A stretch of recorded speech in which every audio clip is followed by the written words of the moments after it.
state you're coming in from. If you're outside of the U.S., let me know what country you're representing. Throw up your flag. Family, I need you to smash up the likes, smash up the likes, smash up the likes. Also, if you have not done so already on YouTube after you subscribe, there's a little bell next to your subscribe button. Go ahead and click that thing right now so you can get your notifications each time I drop a new video like this. That way you be in the loop. I'm gonna let a few hundred of y'all come in, then I'm going in. But in the meantime and in between time, I'm going to give some shots out to the early birds. And I am going to start with dun, dun, dun. Demetrius, what's up? What it do?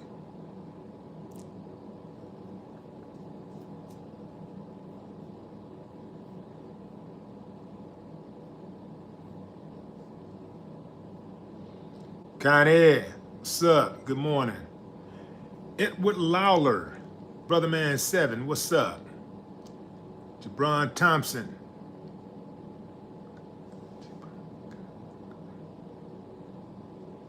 What's up, Stacy? Mike? Phyllis Brown, Tina Miller? George D. Take? Corey Trower?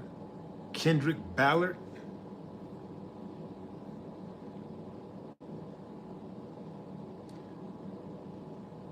Donatelli Clark, what it do, Kansas City?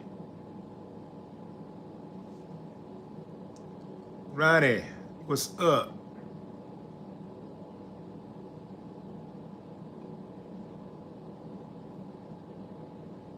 Armand Jones, peace and blessings. Tyler M, Boogie 333.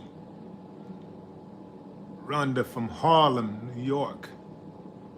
Nyla Bree, what's up? Martha Gamble, Fidel Williamson, JoJo, I see you.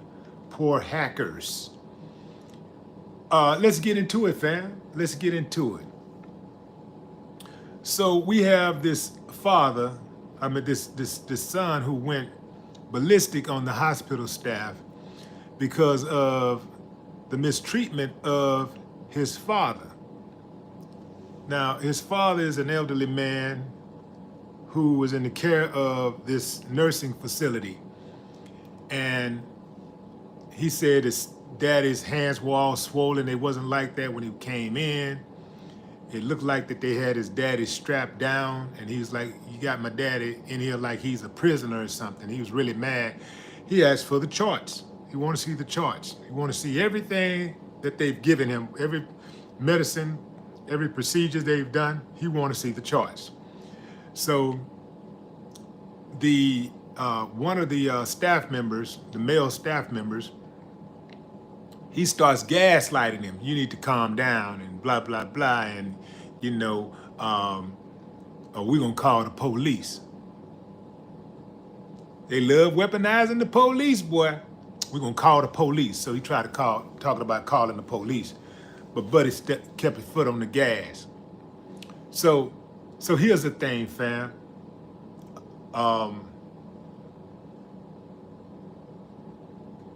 Nursing homes, that's a no-no. Nursing homes are a no-no. Every single one of us should make every attempt to keep our loved ones out of nursing homes. Nursing homes are filled with people who are incompassionate. Obviously, there are good people at nursing homes, at some nursing homes. But finding good nurses is almost like finding good teachers these days. And if you find a good one, they're probably going to be under so much pressure from the bad ones that every single day they're going to be reconsidering their position on whether they should stay or get the hell up out of there. Because it is extremely difficult to operate in a civilized manner when you are working amongst the uncivilized. In schools across this country, there are good teachers who fight every single day for the children. They're fighting for programs and initiatives that favor the kids. And they got to go to the higher ups and get those programs and initiatives approved. And oftentimes it is a struggle. You would think it's a no-brainer. Oh man, this will be good for the kids. Even the kids say, the kids that voted, this will be good. It oftentimes don't even cost anything. It's just that they don't like the idea of anyone switching up their program. Even if the program that they have is not sufficient, they don't want anybody messing up their program. So they would rather keep things the same than make changes and pivots and just little modifications, just, to keep the kids inspired, keep them motivated, right? Certain people, the old guards, they like to keep the new guard like to keep things the same way as the old guard has done it forever. So you have to be careful about signing up to work in these type of institutions, these type of organizations and businesses, because some of them are just not what they appear to be. They are not there to really be helpful. I would have never put my mother or father in a nursing home. Never, never, never. I got to do whatever the hell I got to do to make the adjustments, but that's what we gonna do. When I was growing up, I remember as the elders in our family got older, somebody took them in. Maybe they stayed with my dear for a few months or a year or so, and then they stayed with somebody else for a year or so, a few months or whatever. But we took care of our own. You don't send them to no damn nursing home. Now, I know certain people just can't do that. People with small families, that's even harder to do when you have a small family. But you people out there with big families ain't got no damn excuse to have your family members in a nursing home. Now, I get it if it's one of those family members who ain't nothing, who ain't never been nothing, they done shitted on every single person in their life, they probably gonna die alone. I get that. But ain't none of us perfect. So we take the good with the bad. We take the good with the bad. You do not put your family in these damn nursing homes. So it's bad, fam. The stats are bad, bad, bad for nursing homes. So I pulled up a few just to share with y'all. So check this out. And here's the deal. Elder abuse, especially in an institutional setting, is a very serious public health issue. The numbers are staggering, fam. But the real impact goes far beyond the statistics.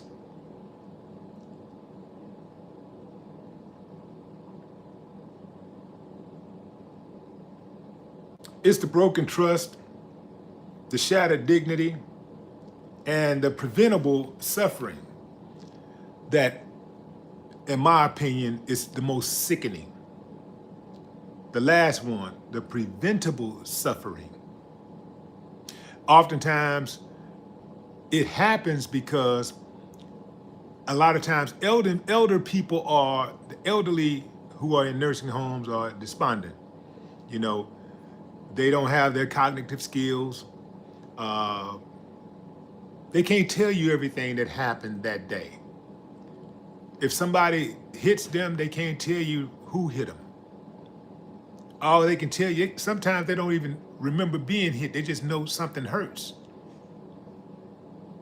So this is why you have to be proactive if you're going to put your elder in a nursing home. You got to be proactive about their safety. Up to 5 million older Americans, 60 plus, experience abuse every year, with many occurring in nursing homes.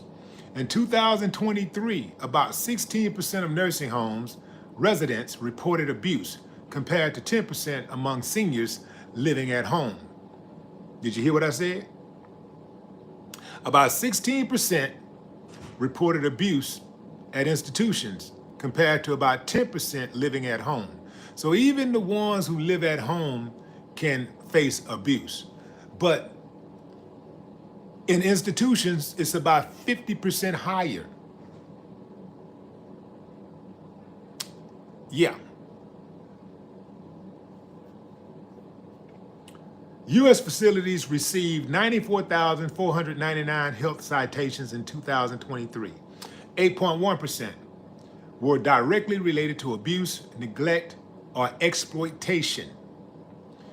Here are some of the common violations that were included. Failure to report abuse, poor abuse prevention policies, misuse of residents' finances. Now check this out. Poor abuse prevention policies. That means there's no oversight. That means that they're having a problem with checks and balances, making sure that if something does go wrong, we can spot it and fix the problem. We can get rid of the bad staffing or the bad person. We can go ahead and nip this in the bud. So these people stay in these nursing homes. The bad people stay in these nursing homes, works in these nursing homes for years and years and years and years and years. And even when they're kicked out of a nursing home, they just move right to the next nursing home. Just like police officers move to the next county or state. The bad ones. Among nursing home staff, check this, and this is a big statistic. This is huge. Among nursing home staff, 2 and 3, that's 64%, admitted to committing some form of abuse in the past year.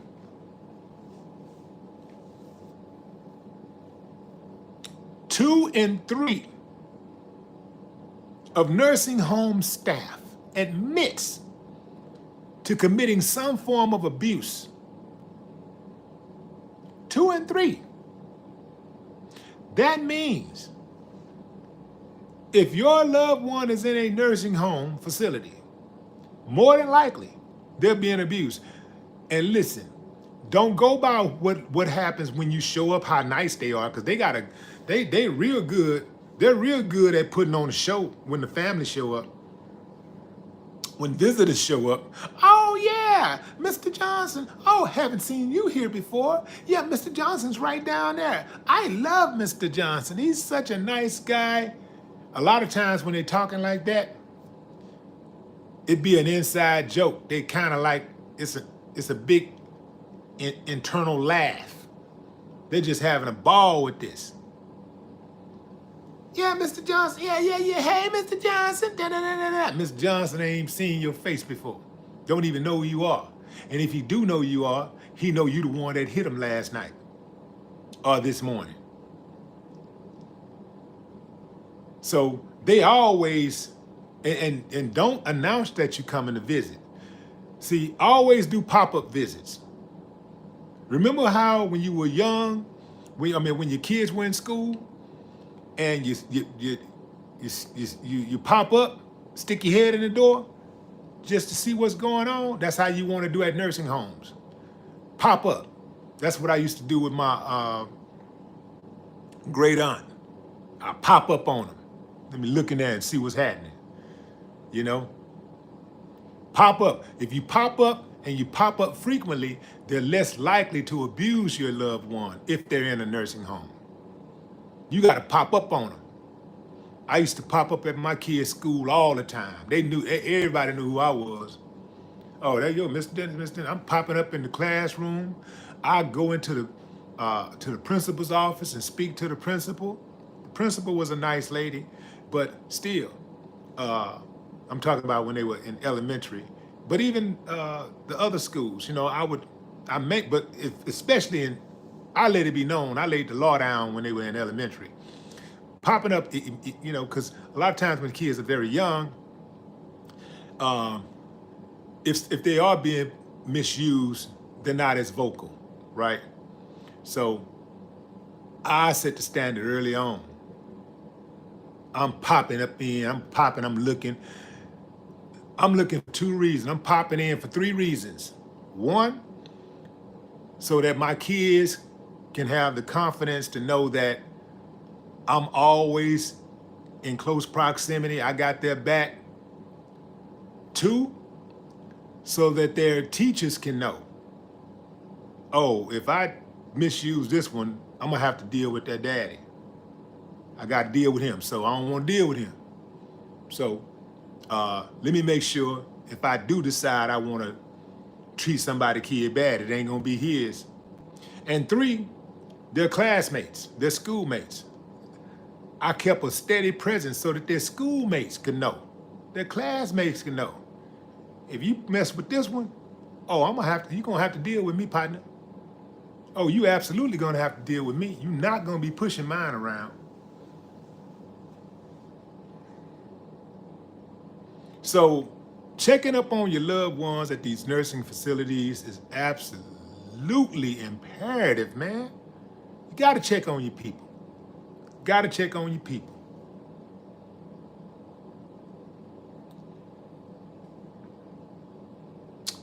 Elder abuse is a global phenomenon. It's not just in the States, but 1 out of 6 people age 60 plus experience abuse annually. That's about 15% of the people who are elderly people who are under supervision or care of others. So here are some type of abuses and the impact of that abuse. Physical abuse, 2.6% in community, 14.1% in institutions. Did you hear what I said? 2.6% in community, 14.1% in institutions.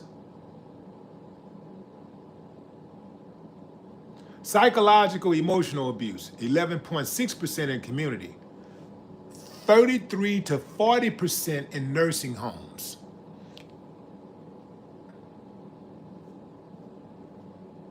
So it's a problem across the board, but the problem drastically increases when you put your family members in these nursing homes.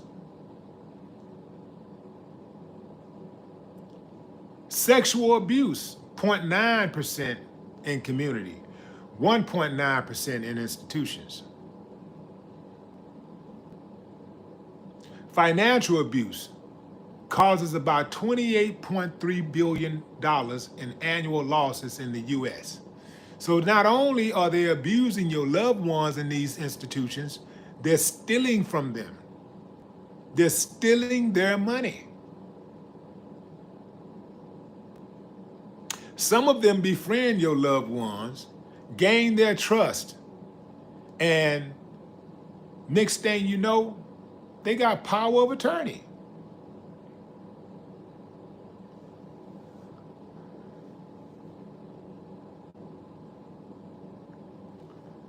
Elder abuse oftentimes leads to serious health outcomes, including depression, anxiety, increased depression and anxiety, premature death.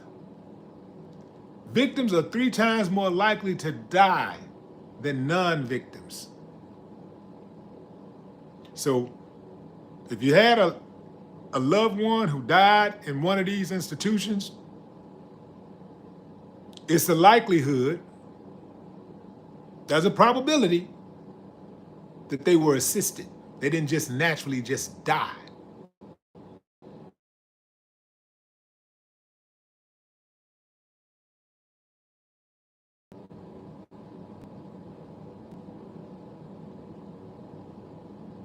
So why are these cases going underreported? Only about 1 in 14 nursing home abuse cases are ever reported.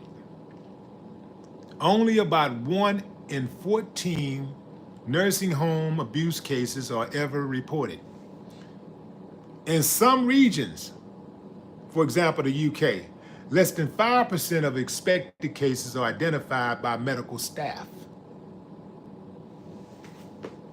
Did y'all hear that, fam? Less than 5% of these abuse cases are identified by medical staff. Do you know why? Because the medical staff is covering for the medical staff. It's akin to police departments. How often do the police itself? How often do the police identify abuse within their own department?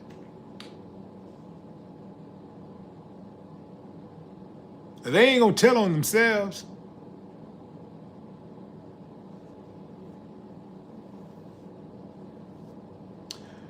And here are some of the key barriers.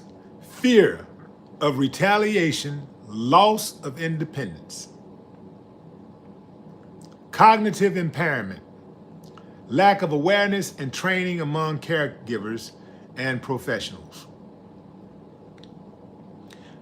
Family, they damn near let anybody work in these places. I got a couple of family members working these places, and I wouldn't hire them to watch the paint dry, man. Hell no.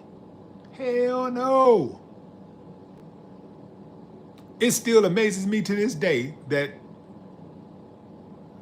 they work in with the elderly. Oh, man. So why does these figures matter? Scale, millions affected annually, millions. High risk, institutional settings and cognitive impairment increase vulnerability.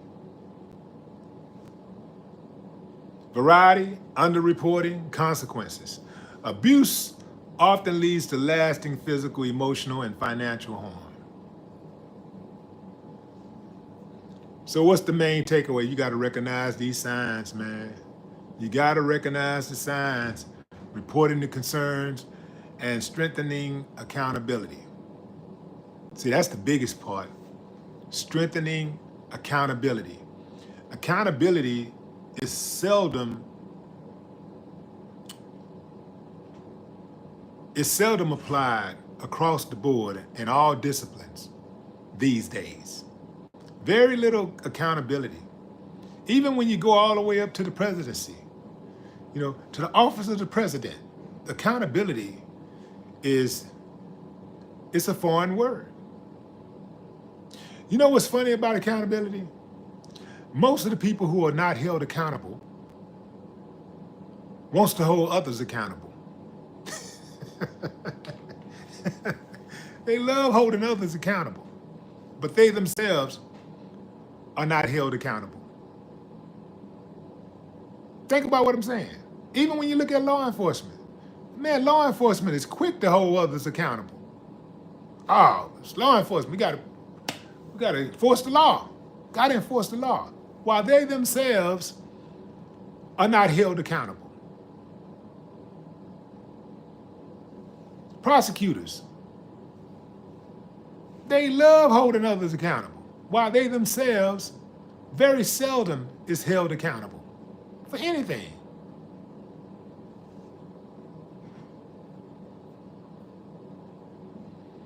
So the son who called out the medical staff, I don't know where that facility is located, but the son was absolutely right to be angry and go off on the staff. One could question the language that he chose, the words that he chose, some of the words, the vulgarity. You can say, that wasn't really necessary, but it's hard to control when you have somebody abusing your loved one. And so you have to give grace in these type of situations. So to the son, man,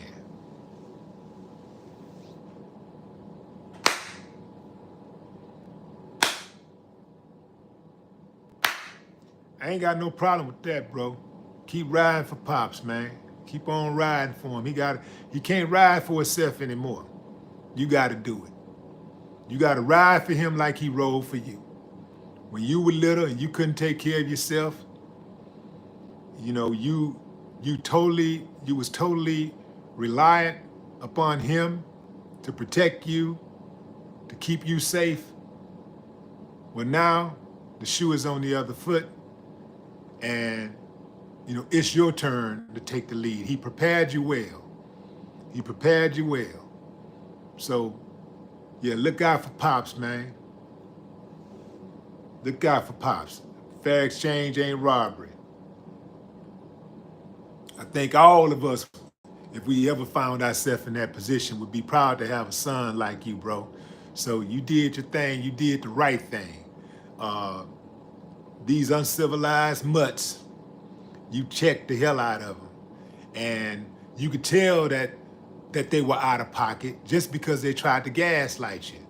Instead of them trying to get some understanding, instead of them being compassionate, instead of them saying, you know what, he just mad, he just angry, you know, instead of them giving you grace, they gave you problems. They gave you more problems. They gave you slick talk. So, yeah, you better absolutely, man, get on your game, man, lawyer up, and, you know, because here's the thing that nursing homes like to do, just like with hospitals. What they like to do is say, hey, man, we was just trying to help your loved one, you know, hey, y'all came to us, you know, we didn't put him in this condition, you know, he was already in this condition. We just trying to help. Not a lot of them. A lot of them, they're not trying to help. They're trying to house and get paid. They're trying to house and get paid. And when they can no longer get paid, they're trying to get them out of that ASAP, put somebody else in that bed. Yeah, man, they swapping beds, man.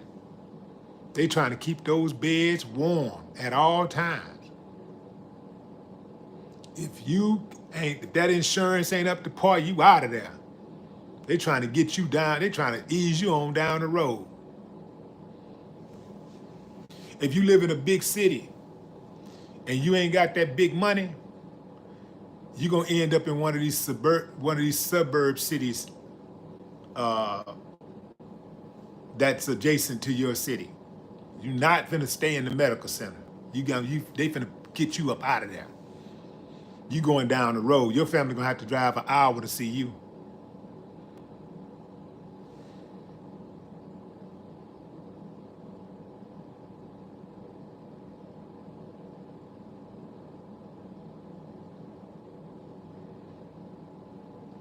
This is cold-blooded, man, but you know what? It's indicative of the type of society we live in.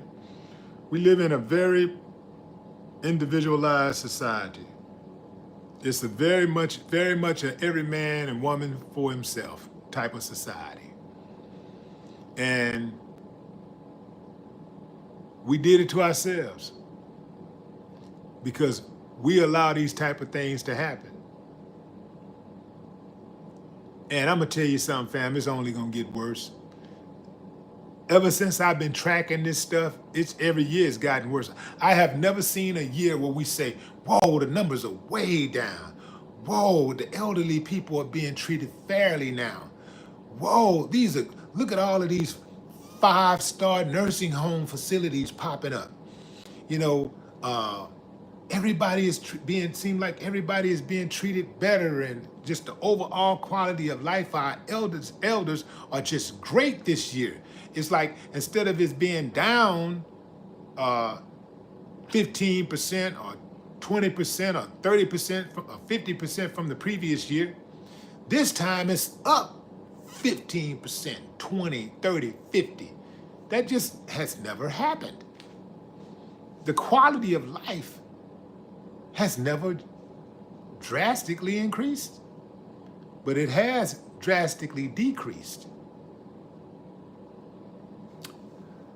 That's my time, fam. What say you? Drop a comment. I love to hear your thoughts. Till next time, enjoy the rest of your morning, afternoon, or evening, wherever you are in the world. No more talk.